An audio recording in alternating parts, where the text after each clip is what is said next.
देश के पश्चिमी इलाकों में ताउते का खतरा टलने के बाद पूर्व से एक नया खतरा दस्तक दे रहा है।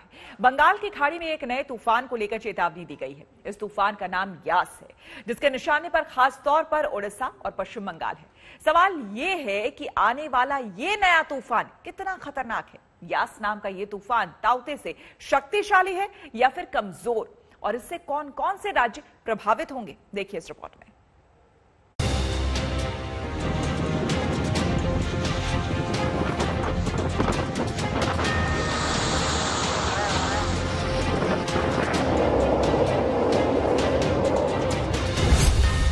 तूफान जिसने इस 5 मंजिला इमारत की जड़ें हिला दी और देखते ही देखते ये जमींदोज हो गई।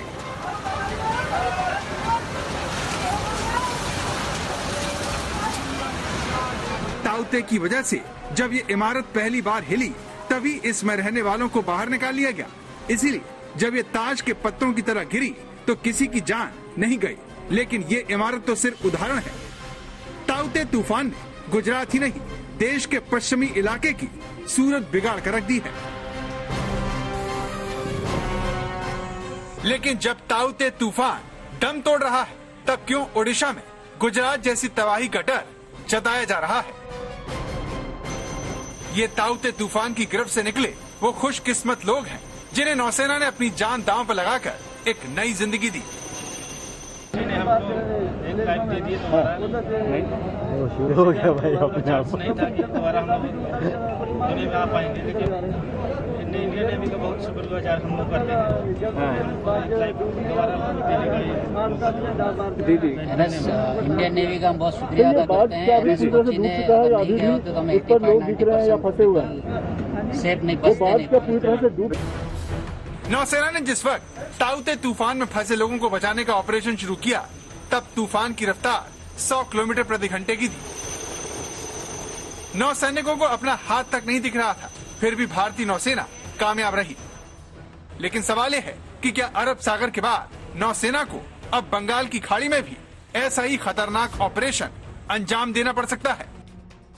ताउते नाम का तूफान अरब सागर में क्या उठा, केरल, कर्नाटक, महाराष्ट्र, गोवा और गुजरात इसकी चपेट में आ गए।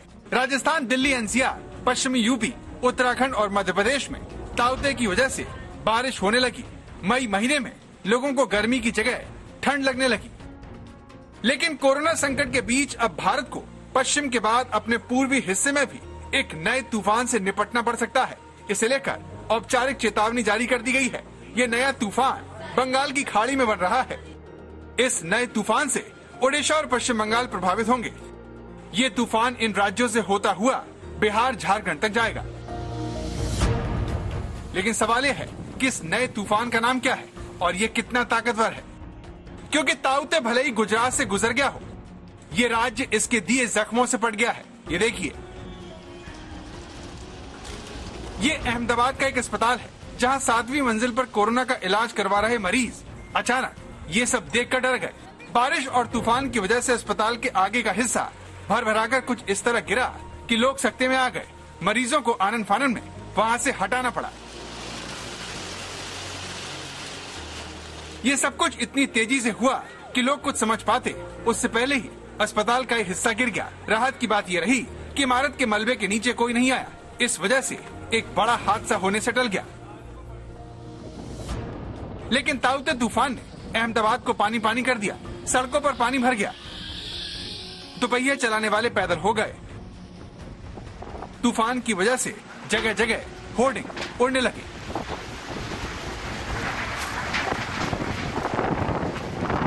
ऐसी ही तबाही गुजरात के अमरेली में देखने को मिली। घरों की छत उड़ गई, दीवार गिर गई, जिसकी चपेट में कई गाड़ियां आ गई। अमरेली की सड़कों पर लोग कम और घरों की टीन ज्यादा दिखाई दे रही हैं। ताउते तूफान भले ही गुजरात से राजस्थान की तरफ आगे बढ़ गया हो, लेकिन सूरत से राजकोट तक उसके दिए जख्म बिखरे पड़े हैं। गुजरात में ताउते तूफान की वजह से 20,000 से ज्यादा कच्चे घरों को नुकसान पहुंचा। 100 से अधिक रास्तों पर यातायात प्रभावित हुआ और 2 लाख से ज्यादा पेड़ गिर गए, जो ताउते से होने वाले नुकसान को बताने के लिए काफी हैं। ताउते की वजह से मंगलवार को राजस्थान के 15 जिलों में जोरदार बारिश होने लगी, जिसमें जयपुर, भीलवाड़ा, चित्तौड़गढ़, बूंदी और सवाई माधोपुर शामिल है। बुधवार को बारिश प्रभावित जिलों की संख्या 15 से 20 हो गई। माउंट आबू में तो तूफान के सामने बड़े बड़े पेड़ धराशायी हो गए, जिन्हें हटाने के लिए जेसीबी का सहारा लेना पड़ा।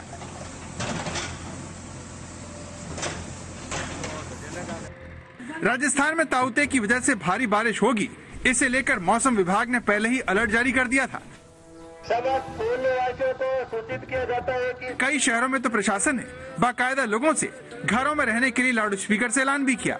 रात्रि में समस्त पूर्ण निवासियों को सूचित किया जाता है कि सब अपने अपने घरों में रहे। आने वाले 24 घंटों में बहुत भारी तूफान आ रहा है।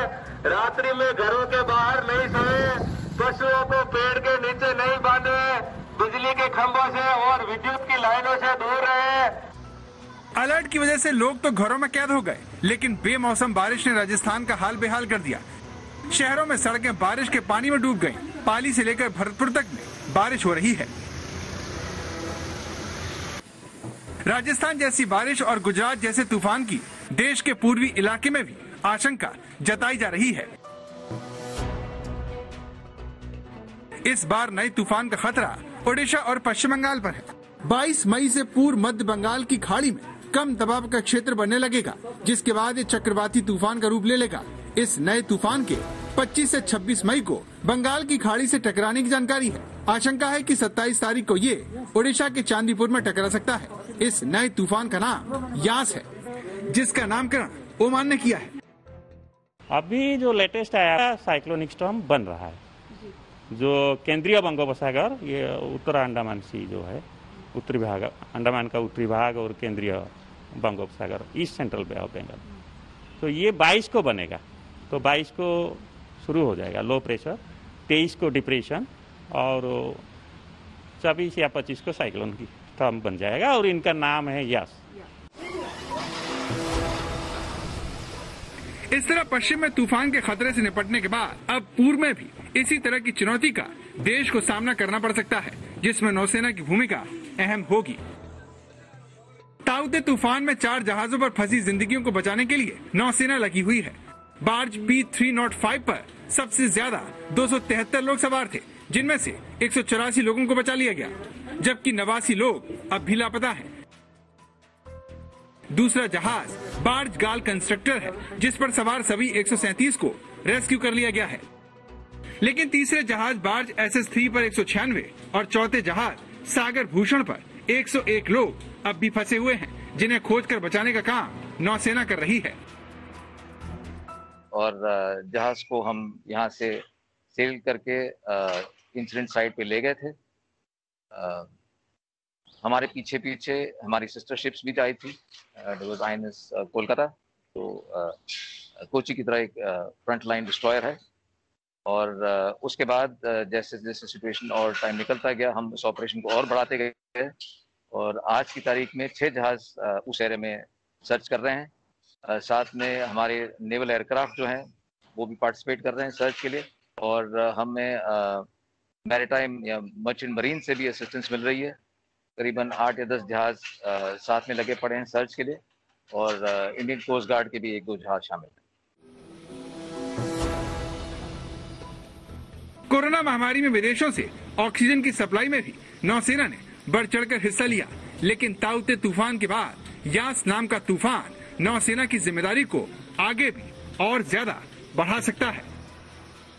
मुंबई से मुस्तफा शेख के साथ गोपी घांगर, अहमदाबाद, आज तक।